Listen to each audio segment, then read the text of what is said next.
Oh. All right, so let's see what time it is. No, Jamie, no. Okay, I think we'll get started. I don't know where Bernice is. I should check and see. Sometimes she emails me and that she's having a problem, but I see nothing. So I guess she's just a little late. And Jamie might also. So we'll see. All right. So good to see all of you. And so Passover is coming, and that's what I started to say. I don't know how many of you realize that the Hebrew word for Passover is Pesach. It's something I never realized, and of course, with teaching the kids, we try and teach them everything. So it's Pesach is how you say it in Hebrew, and Passover is in English, obviously. And here's my question: have any of you led a Seder? Along with my husband. What? I was just looking over my notes from 2020. We had a Seder over Zoom. Okay. And I guess you would say I led it because I orchestrated who spoke when from California to Michigan to Maryland. Wow. Okay.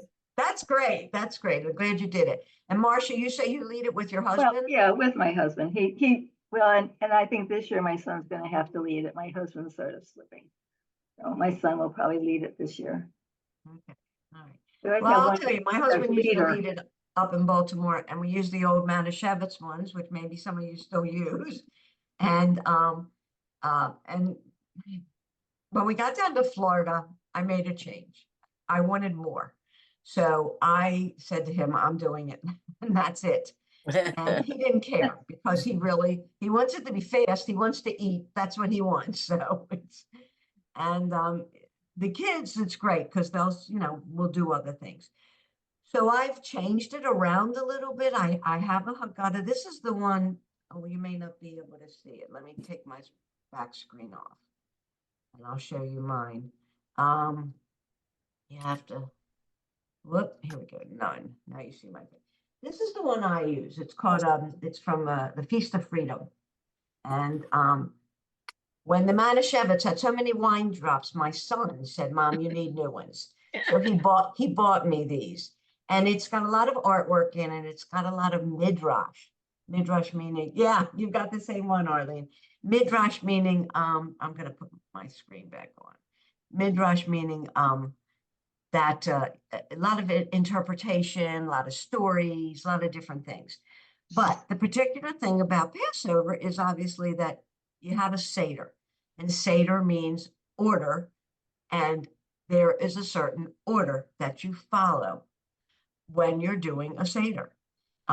You can add to it, but you shouldn't delete any. That's how I think of it in terms of doing a Seder. So because it just makes sure that you get everything in is what it is. It's not hard. And you can add to it, like I say, which makes it longer, which is fine, but it gives you more. It gives you more of what there is. So I am going to screen share. I couldn't get this one on, but I am going to screen share with you a Haggadah that I found and sound share. Where is it? Untitled. Here we go. So this was the one that I found, and it's actually from a federation. And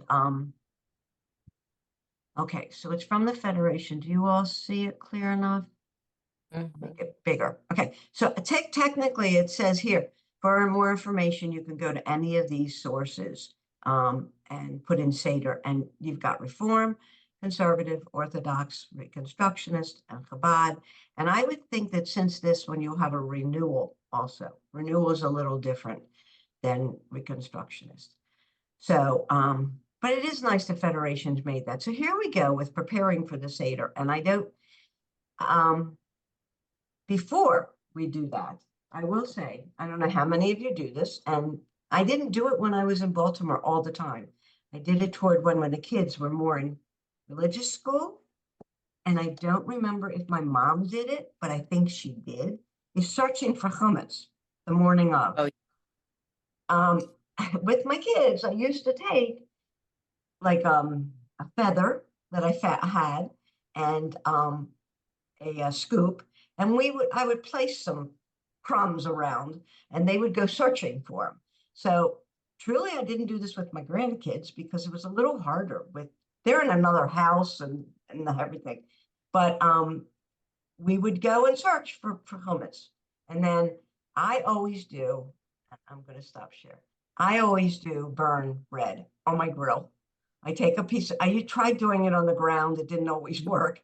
So I would burn it on the grill. I take old bread and just burn it a little bit. What do you have, a lulav? Why do you have a lulav, Alice? Because you're supposed to use this to scrape up the last crumbs. Oh, see, I never learned that. We learned a Yeah, feather. see there, I know the feather, but you're also supposed to use this.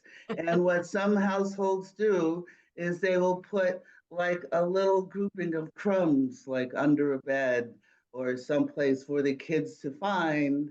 And there's even one that I have seen that is a train, a big silver train, and it has a candle on one side because you're supposed to search with the candle, and has the feather sticking out of the other side.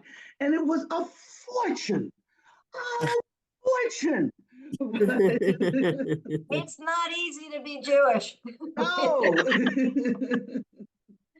Well, thank you. Thank you. Like I said, I had never heard of that. We used to take a flashlight and more modern and a feather, and we would find it and we would do that. And then, like I said, I would burn it. And there's a prayer that you say to burn it. That I'm not going to go into it. If you ever want to do it, look it up in your Haggadah. It'll be in your Haggadah at the beginning. So, but then you come to that day, and people do it differently. I know that. I grew up modern Orthodox. My mom did certain things. Although I was very young when she passed away, I was 22. And so I didn't get a lot of other things. But once I started with the kids and doing it, I followed the Manischewitz for the time being, because that still had the order in it. So here I don't know if you found it on yours, but the search for chametz, it gives you the search for chametz and the meaning of chametz. This is the most recent Maxwell House Haggadah. Oh, okay. See, I haven't even dealt with. I haven't dealt with that one. There you Right. go. Right. That's That's have good. 1,000 See, of the old I ones. do use my freedom one. I do. There's Bernice. Okay, let me mark her down. Is the one we've used Right. with, That's with all that's the also, wine stains yeah. on it. We used to use that at religious family school. Haggadah. That's what we used it. We used it at religious school. All right, so hi Bernice, we're starting already. So they say prepare your Seder table, and it definitely there's certain things that you want to put on that Seder table. You want to put your Seder plate, but on the Seder plate you have certain items. And there's a reason for every item that's on it. And during the Seder, you do talk about it. You do either just raise it up and show people. Sometimes we show it and we say a bracha, depending upon what it is. But you always have a roasted bone. Now, there are the very traditional, we'll say it's a roasted shank bone from a lamb. Because when we talk about Egypt, when we talk about when Moses was there in the plagues, they sacrificed a lamb and put the blood of the lamb on their lintel, on their doorway, so that the angel of death would pass over. That was the last plague. So that's why they look at it as a lamb. But you don't have to have a lamb bone. If you can't find one, or if your butcher or anywhere doesn't have one, you can always take a chicken leg and roast it. Yeah. It's supposed to be roasted. So you take a chicken leg and you roast it. So that's your zeroa, your shank bone, or your bone. You mean a chicken neck, right? Now, we didn't use a neck. We used a bone, a leg bone. Oh, okay. That's what we use. You No, I understand. honestly, you can always make changes. Yeah, right. Lightning's not going to strike you if you don't Right. do it Exactly. different. So Exactly. you make changes and that work for you. And if that's the way your family did it, then I'll tell you a small funny story about families and what happened. I don't know if any of you know who Ron Wolfson is. Yeah, Arlene Fisher's shaking her head. Ron Wolfson is, he's an educator. He's a phenomenal speaker, and he goes to different synagogues around the country, and he gives talks whenever they want or whatever. And he once came to the temple I was at here, synagogue I was at here, and we were talking about Shabbat.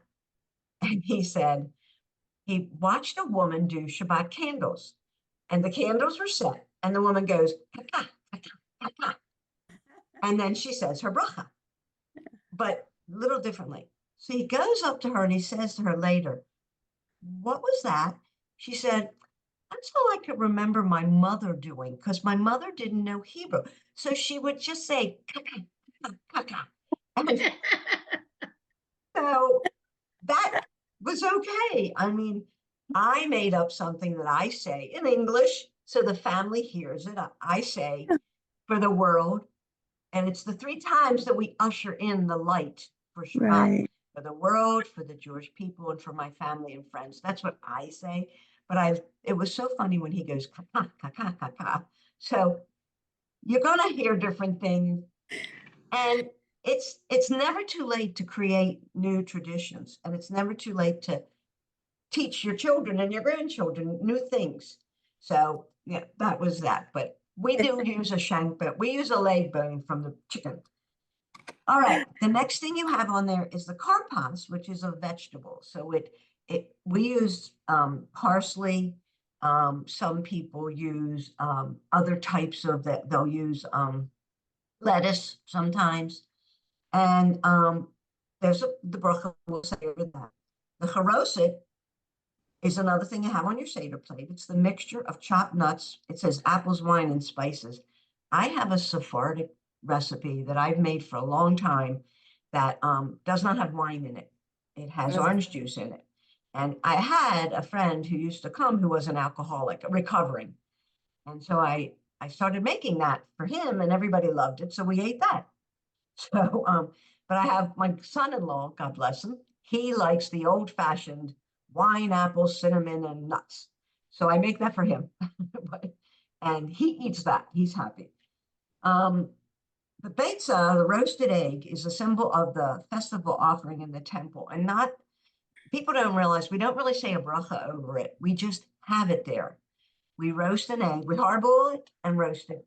And then it's just to symbolize spring, because Pesach comes in the springtime, and we symbolize spring, and we always think about that it's a part of our calendar, our Hebrew calendar, is we do our holidays according to the different seasons.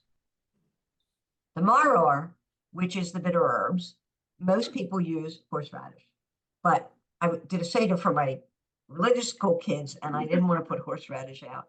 So I looked up what else I could use. And you can use kale, you can use romaine lettuce, because they're all a little bitter. Not so bad. Kale is, I think, but romaine lettuce was not so bad. But you could use anything you want. Most people like to have the horseradish so they can put it on and eat it with their food and that kind of thing. But you do have to have it. That's your maror. That's your bitter herbs. And I gotta laugh. My kids, I all say to them, what are they? And I've written it, and they all say bitter herbs. Every one of them. I say, no, it's herbs. We don't hear the H, but they all go. All right. And then hazeret, which is the additional maror for the korach sandwich. My family doesn't really do that. We put a little salt water thing on the plate too, where the lettuce is. But we'll use other matzah for that korach sandwich. We'll pick other matzah. So that's what you have to have on your Seder plate. And What? can I interrupt? Yes, go ahead. Our sisterhood has done this in the past where Tu B'Shvat, if you plant your parsley seeds, they're ready. And so this is what I'm taking to Atlanta. Can you see? And it's a great project for grandchildren, your children, for them to plant, and then they can watch the seeds as they mature, and that they feel that's another way for them to be involved in the preparation for the Seder. So. We do just that at religious school. All of my kids planted it. That's true. And I did it Yeah. with mine. That's a great thing. You're right. We've done And that, yours but grew beautifully. yeah, yours did. Parsley is really rough to grow. I know. And so I finally started at our Tu B'Shavat Seder. We just started doing herbs. So sage and rosemary, Right. Okay. because that was rough. But I also wanted to mention about the roasted bone. We've had vegetarians who don't Oh, use yes. I'm meat, sorry. Didn't get and into that. so you can use beets. But what we tend to use is the Joe Nathan method. The And what? Joe Nathan, she's a cook, and she has a whole series Bestseller. Yeah. of phenomenal cookbooks. And Okay. in fact, she's just done one. So we basically freeze the shank bone that we had from years ago. And so every year we bring out the same one. And so, Right. Oh, and yeah, I then do that we too. put it I back because agree. I can't be bothered with trying to find a new one every year. And so, No, I agree. It's easy enough if you have it to freeze it. And Alice brought up a good point. If you have vegetarians there, they don't want to see a shank bone or a bone. So you can use a beet. And I'm not, mainly because I think it's red, like the blood. So it, does that. So thank you. Okay. You also have 3 matzahs that I have those from my kids making them in Hebrew school or whatever. You don't have to have a container, but if you have, you put a napkin in between each one is fine. But you have the 3 matzos. It symbolizes a couple of things. One of them is the fact that we are Kohen, Levi, and Yisrael. That's the 3 groups of Jews. Let me see. So they did something else. So when it was we used to put a 4th one in for the Russian Jews at one time, but we did stop that. So that's the 3 matzahs are important in the fact that you're going to take the middle matzah and you're going to do something with that kind of thing. And then you'll also say a bracha over those. You have 4 cups of wine. Now, not everybody does that, but some people drink the whole glass, but most of them at my table don't. But I always insist they put a little bit more in, just to symbolize that it's a new one. There's something new in there. Mhm. So your 4 cups of wine, and I cannot remember exactly. It's for redemption. Let me see. 4 cups of wine is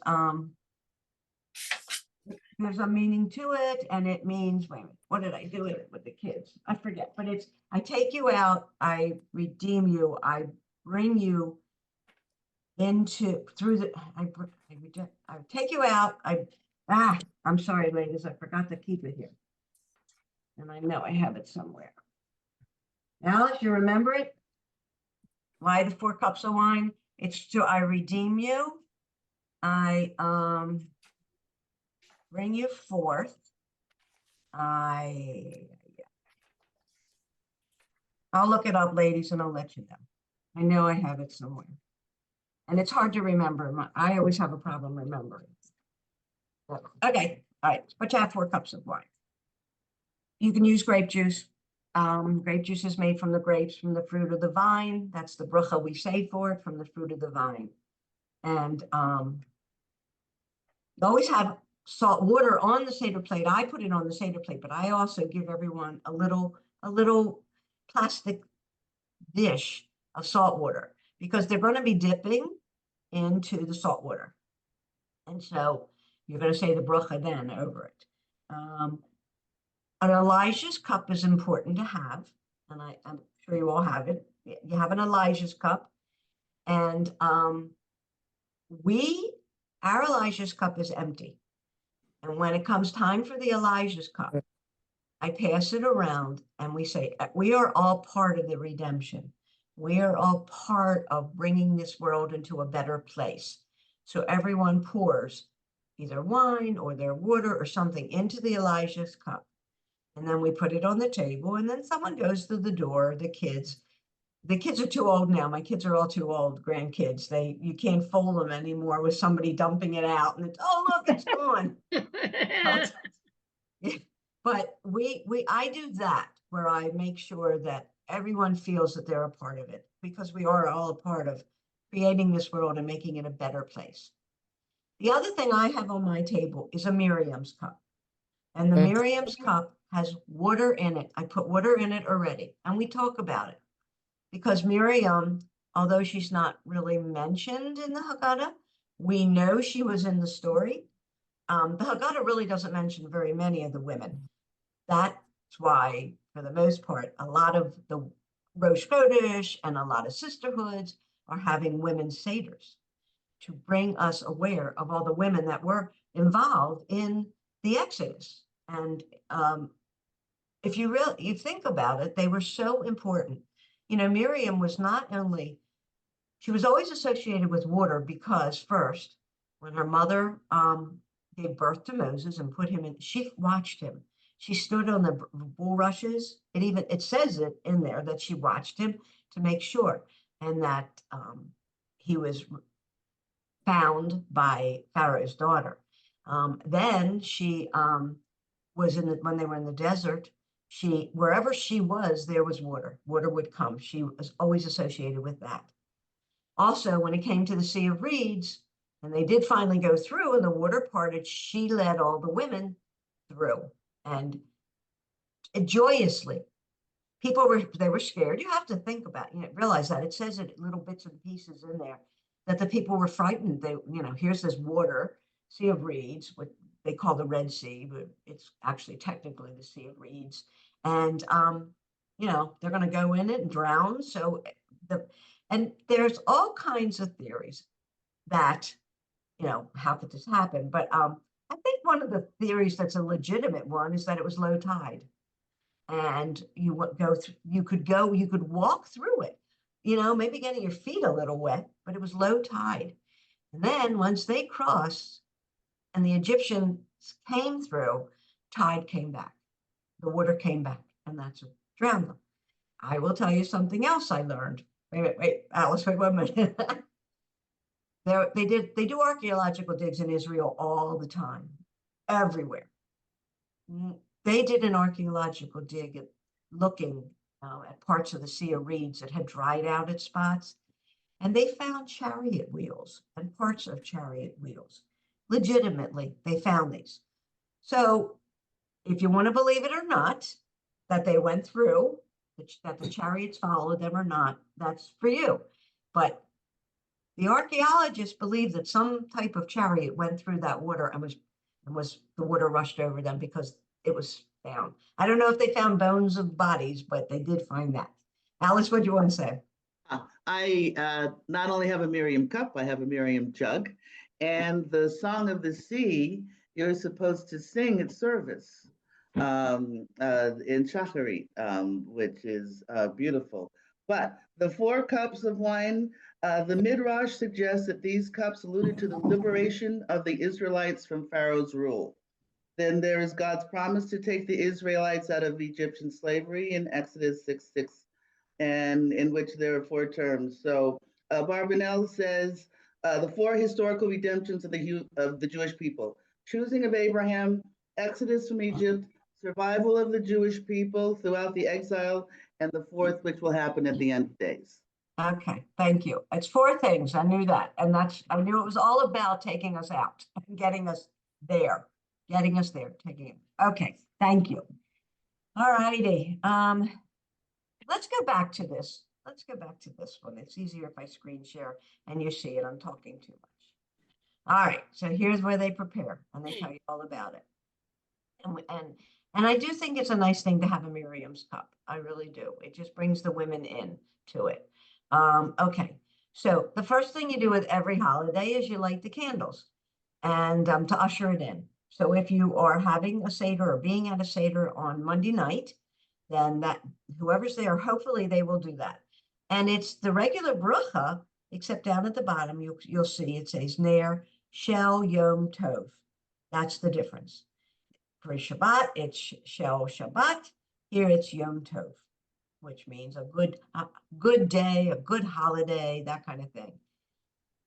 So we have Kadesh, Kadash, Kadesh. You hear it different ways. That's the first blessing for the wine. And it's the same. I know you all know it. It's Baruch atah Adonai Eloheinu melech haolam borei pri hagafen. And here we say, this one is nice. We thank you, God, for giving us the gift of festivals, for joy and holidays, for happiness. Among them, this day of Passover, the festival of our liberation, a day of sacred assembly, recalling the Exodus from Egypt. The key to all of this for Passover, Pesach, is that we are remembering our history, and remembering what we went through. And although our Haggadot don't always give the whole story of it, they give some of it, they give different parts of it. It's good to elaborate, and if there are grandchildren, they ask them questions so that they will know why, what it was that we, yes, we'll have the 10 plagues, and yes, we'll have that, but they need to know that it was so important that we, what the Manish Tana, what all of that means. So you say a Shehechianu at this point also. We always say a Shehechianu for something that's a first of the year, something new. Maybe you have new people there, and that's your Shehechianu. So you drink the wine. Now, I do this. Some of my family think I'm shugana, but this is ritual hand washing. You just go and I always have a bowl and water, and I just pour it out into there. And you don't say a blessing, you just do the water. But then you do your parsley in your salt water, or whatever you decide to have in your salt water. It says any other vegetable. Here they say celery or potato. Maybe some of you have had potato. I know I've heard about that before. So we say that, and always before we eat anything, we say a bracha, and that's it. So this bracha is Baruch atah Adonai Eloheinu melech haolam borei pri ha'adama. That means what's brought forth from the earth. Then you go and you break the middle matzah, and the importance of this is you do your afikomen, your dessert, you put it aside.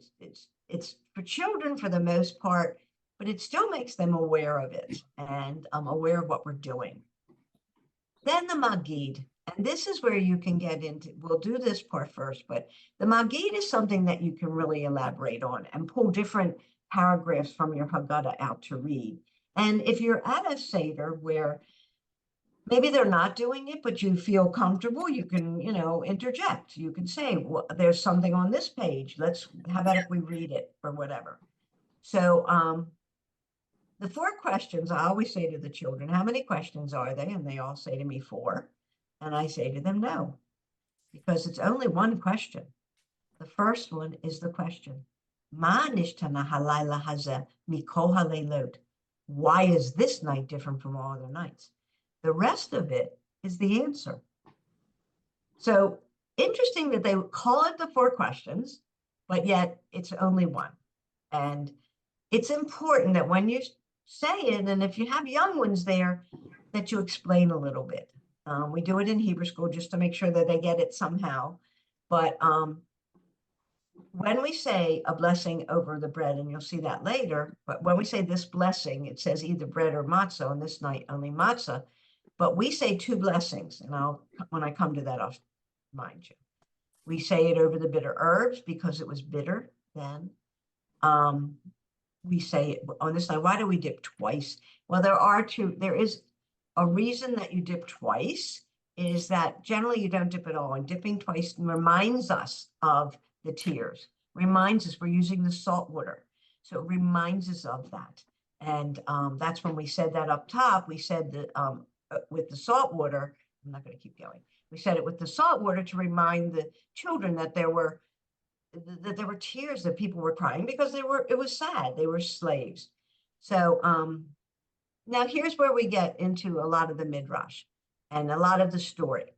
And this is something else. Thank goodness they changed this to the 4 children.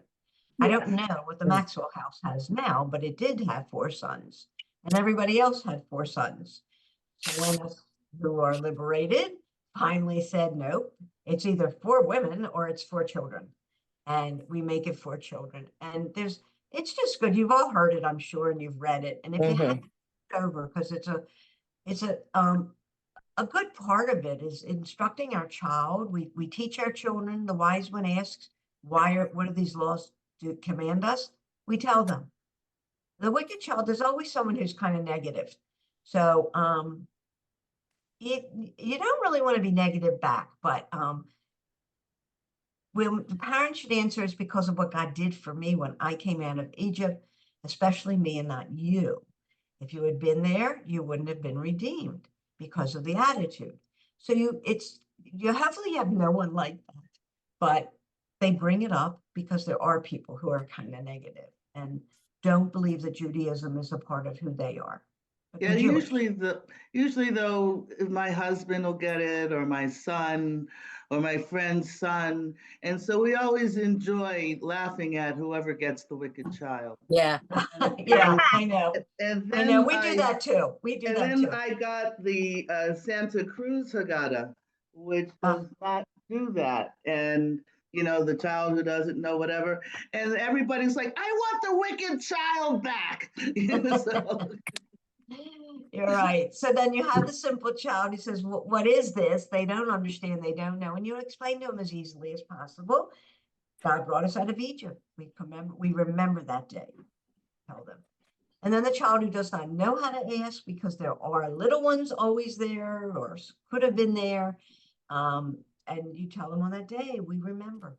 That's the key, is remembering what our history is.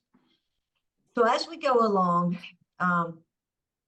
we do sing a little bit, go down Moses. There's songs. A lot of the Haggadot have these in there.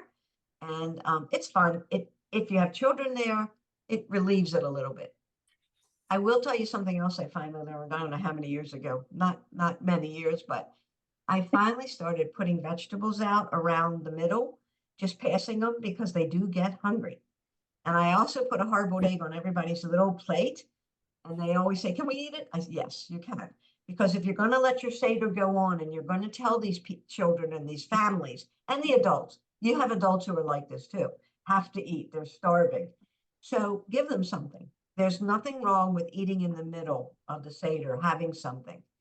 Then we come to the plagues.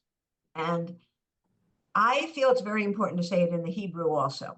You say it in the English and you say it in the Hebrew.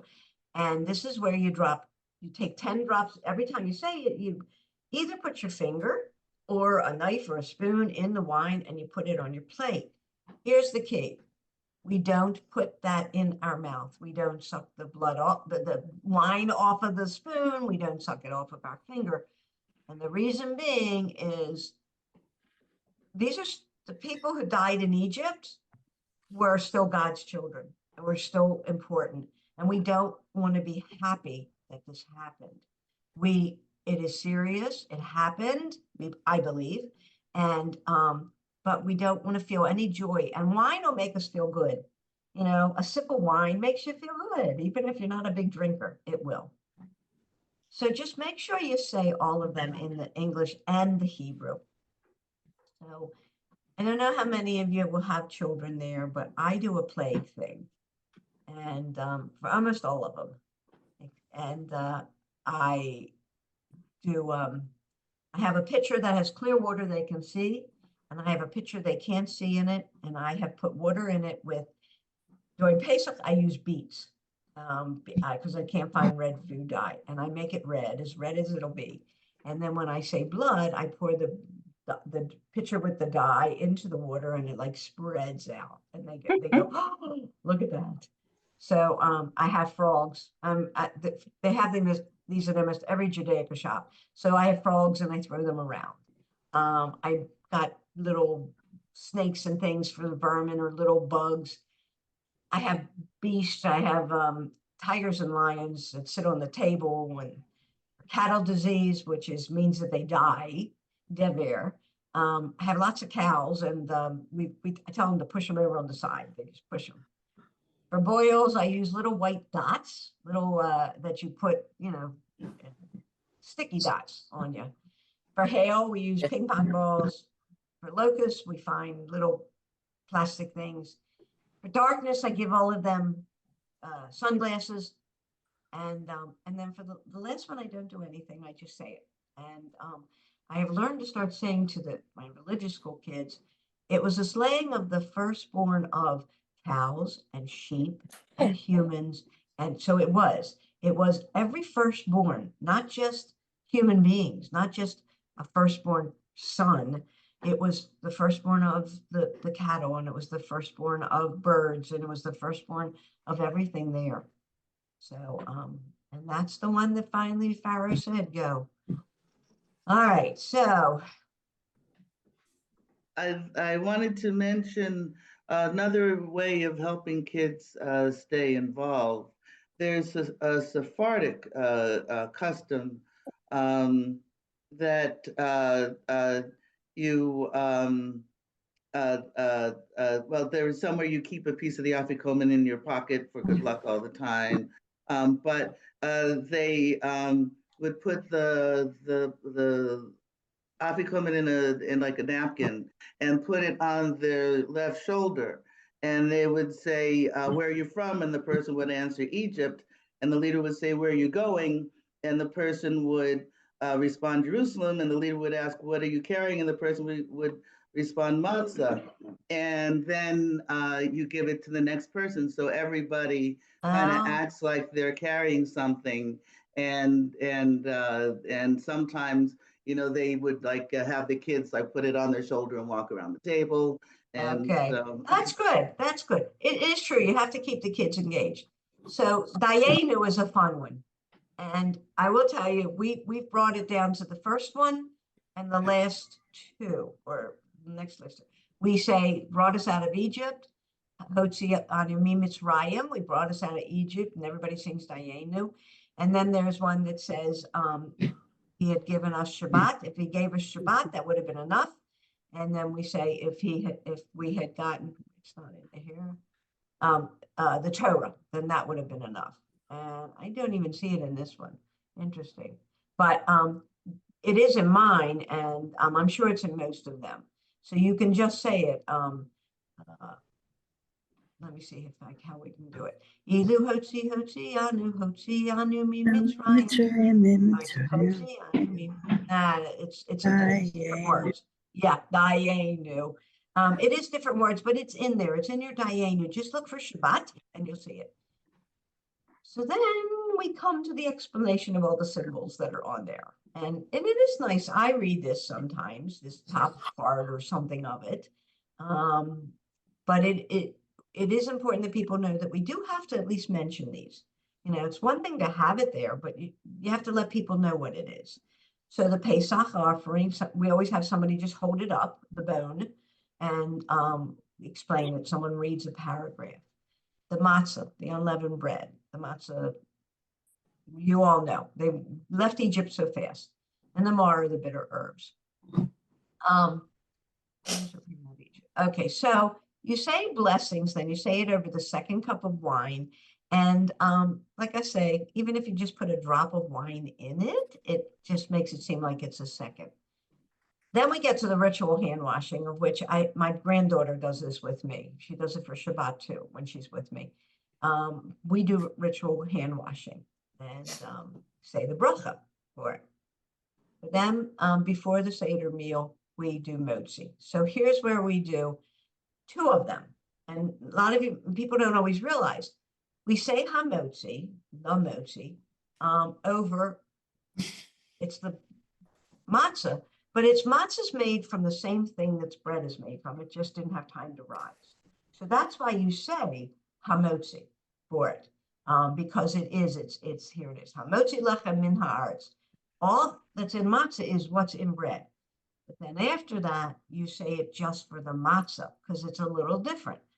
So that's your bracha that says, Baruch atah Adonai, Eloheinu melech haolam, asher kidshanu b'mitzvotav v'tzivanu al achilat matzah. Because the matzah is a little bit different, and it's special in that it reminds us of how fast they had to leave and that they couldn't let it rise. maror, bitter herbs. Like I said, you can use a variety of things, red or white horseradish, they say, but you can use other things because, you know, sometimes, like I said, for the kids, it was nice to use some romaine lettuce because they all eat that. And then there's that bracha, and you eat it. That's the thing. You say a blessing and you eat it. And this matzah charoset sandwich, we do it different at our house. I don't know how you do it, but you take matzah and you put the charoset on it. And then we always do a hillel sandwich. I'm gonna stop share. Yeah. Also do a hillel sandwich. So the hillel sandwich is charoset and horseradish on the matzah. And we don't say a bracha, but we talk about the fact that the charoset is for the border, for the bricks, between the bricks, to remind us of what they had to use to build. The horseradish is the bitterness that we went through, okay? And we just want the kids to see that, all right? And then I'm going to go back to screen. And questions, anything? Am I going too fast or too whatever?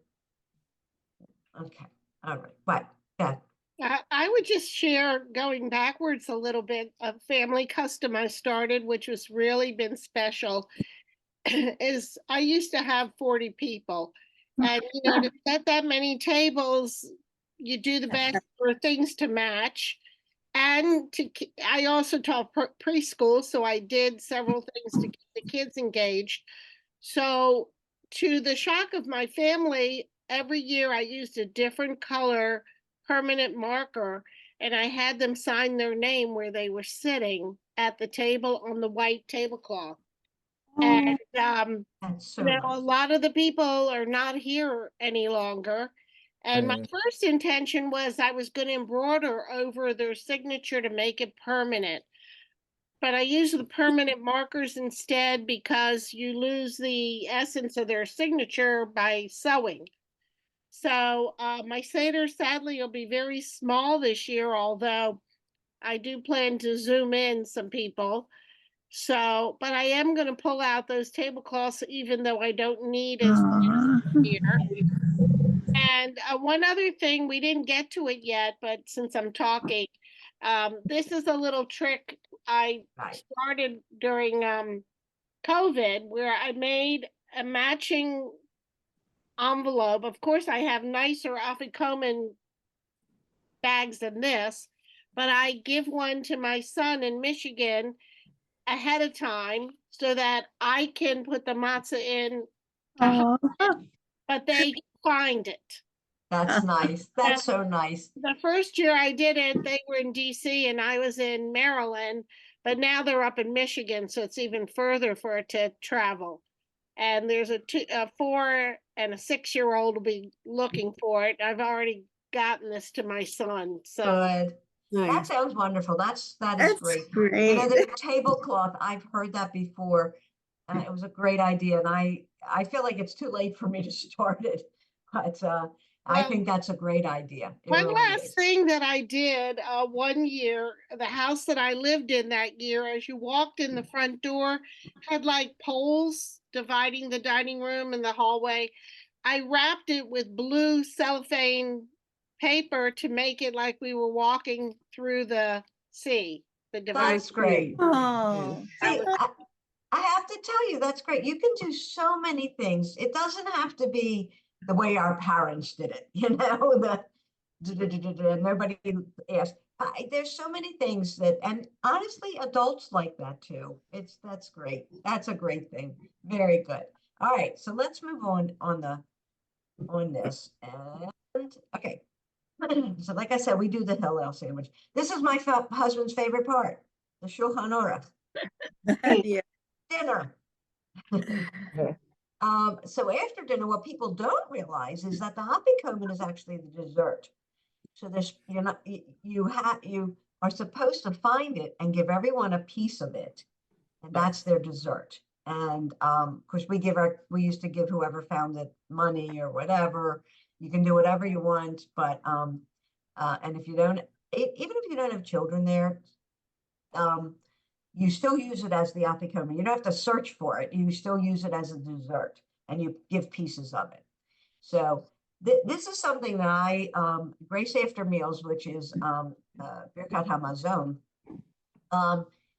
is many people don't do this. They don't finish with it, but I invariably, and I say, whoever wants to leave, you can leave, but I'm doing this because I believe it's important to thank God for what we've got. And not that God has given us the food, but the ability to have the food, the ability to meet and be together, the ability to remember. So you can do a short version of your Birkat Hamazon or a long one. But I believe it's important to get all the wine in. So you have a third cup after the dinner. You have a third cup. You want to do it fast and just do a bracha and drink a third one? Fine. Then you do the fourth cup. Now here they say, welcome Elijah. We do the fourth cup. And then we do the Elijah one. And like I say, I pass it around and everyone is in part of the, you're home. Hi. Part of the redemption, part of making this world a better place. The kids love it. They really do. They laugh about it. And as they've gotten older, we always sing Eliyahu Hanavi. We sing that. It just brings My something husband always beautiful said, into it. What? my husband always says when he opens the door, "Hey Elijah, how's the wife and kids?" So we do that. And we could also sometimes we do Miriam Hanavi, which is Miriam, our prophetess. We sing that. This is Hallel, which is all about, giving thanks. It is. Many people don't get to this. I try and get a couple lines in because my family is already ready to whatever. And then we do that fourth cup. We always do. I make sure that we get 4 cups in, no matter who's sitting at the table. Sometimes it's me and one other person. So here it says we conclude the official part of the Seder with our final prayer. And we say, it's important, we have finished the Passover Seder according to its precepts and customs. Next year in Jerusalem, Lishana Haba'ah B'Yerushalayim. Right, next year, may we all dwell in peace. Oh, Amen. And honestly, it's what's happened in Israel. It's like it's so important that we bring it to the attention of everyone, that we feel it, that we know that we have to be there for Israel and for what they need. And this is going to be a hard pace-up for a lot of people. And, I just, I've thought about having a place. I'm not sure if I will, but I've thought about having a place for one of the hostages. We've done that at synagogue, and we've done that, at different places, putting a spot where my daughter is at her temple. They have a seat with a picture of it. So, but I do think it's important to bring that into your Seder also, to make people aware and that we work hard for that. And the key is, one of the keys, in my opinion, is also to be educating these people who are anti-Semitic, who bring up these things, to let people know the truth. Now, when I just heard there were 2 people on, he's running for president, and 2 new people from an independent type thing, and their attitude about, she said the Hamas are not so bad. Whoa, really? So I believe that if people bring up things that aren't what you feel, they know the truth. Let them know the truth. Give them the truth. There is a truth there. So I think next week we'll really do the brachot. We'll let everyone practice the brachot. And if there's anything else that you would want to do it, we could even practice some of Hallel. That's a good part. I'm not great on the tune, but the words, we can do the words and all with it. So any other questions or anything else you want to? I won't be here next week. Oh, okay. All right. Anybody else think that they're going to be Recorded, absent? I'll watch it. What's I'll the be date? I'm sorry, what? You record it, I'll be able to watch it afterward. I hasn't had a doctor appointment. Okay. No. All right. So anybody, all right, so you'll be absent next week. All right. Anything that you want me to send you? Anything there? What? No, okay, Cindy, what? I may be absent next week. I have an appointment, but I'm trying to change it around since I've missed Okay. a couple Okay. classes. All right, okay. And I think I'll look at what I'm doing because maybe we'll start adding some other prayers. We'll see whatever. If it's, you know, in it that I had for the future of it. So, but, you know, I hope I've given you some insight from me. And I thank all of you for your participation because that's how we, you know, we learn and it enlarges our scope of what we do and you know, it's just so nice to add. Growing up, I was, wait, one second. Growing up, I was raised modern Orthodox, so you had to do it just that. Nobody did anything different.